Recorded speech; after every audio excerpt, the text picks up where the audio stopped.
As tributes continue to pour in for the late president of the National Teachers Union, Allan Thompson, I'm joined by the National Professional Teachers Organization of South Africa's Executive Director, that's Mr. Basil Manuel.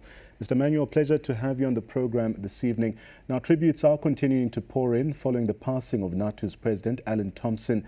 The Department of Basic Education has also reacted with shock and sadness following news of his death. How has Naptosa reacted to the news?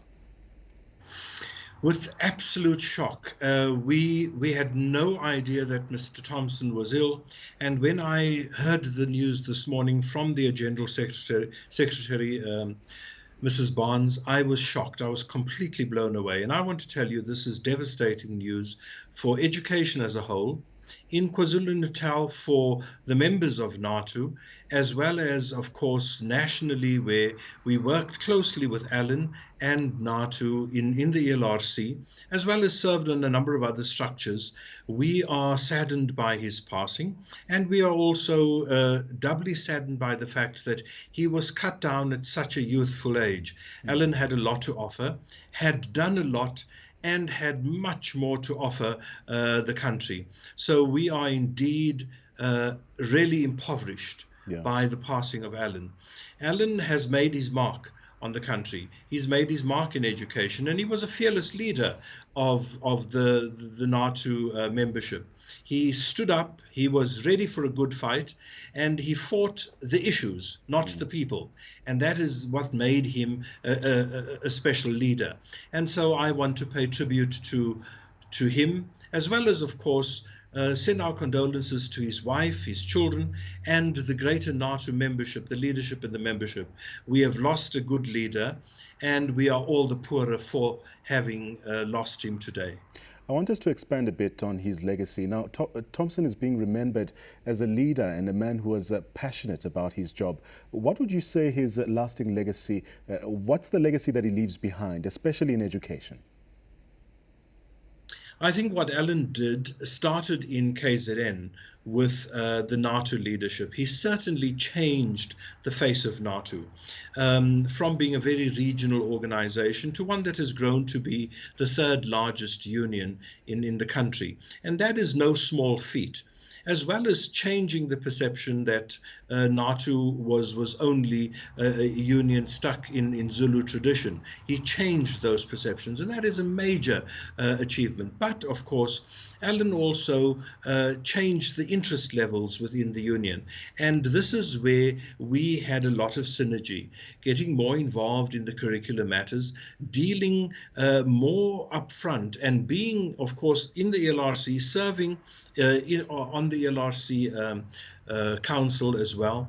There he certainly represented the views, not only of NATU, but of the entire teacher corps very, very well. And that is the type of legacy where it was a fearless fight for teacher rights, not against anybody, but for somebody. And that is the big difference.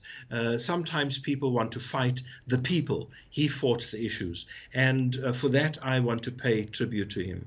Let's change gears for now. I mean, teachers have also started marking matric exam scripts across the country today, with about 45,000 people set to take part in this process. Now, they will be working in stricter COVID-19 compliance centres, but are you confident over the safety of teachers, especially now as we are in the midst of a second wave of COVID-19 cases?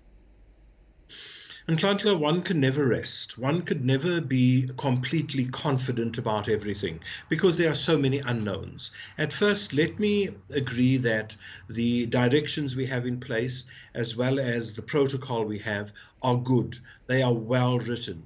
And I think they stand us in good stead.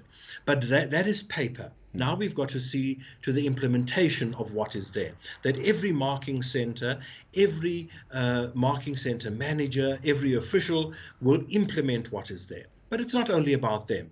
Teachers have a responsibility too. Our markers have to look after their own health. So too do our checkers and our cleaners. And that is what we are calling for as Naptosa. We are saying this is a game where we are all involved. And unless we all play our part, it is going to end badly. There are many, many unknowns, and there are many things that could go wrong. And that is why we've got to be extra careful this time around. I could list 20 things that could go wrong. Yeah. But those things are just ifs and maybes. As long as we work together, we're going to win. And of course, this also comes at a time when the Basic Education Department is also preparing to open schools towards the end of the month. Are you confident over efforts to ensure that teachers as well as pupils will be ensured a safe return at school? And Ntantla, I've said to many people that the Department of Basic Education knows what is expected of it. We've been through a lot of debate over the last 8 or 9 months. We don't want to go down that same line again. We are simply reminding provinces what they need to have in place. But we want to elevate that discussion. Yeah.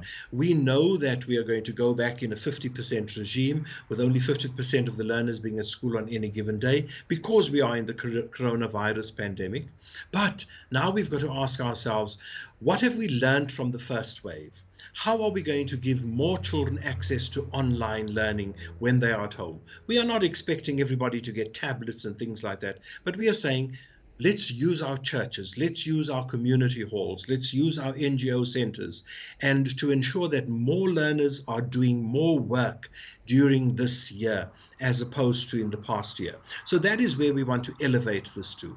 But the challenge is still going to be there. We are not going to sit back and just believe it will happen automatically. We are going to be there with the other unions, with the DBE, ensuring that we get delivery from the basics to these other more elevated issues as well.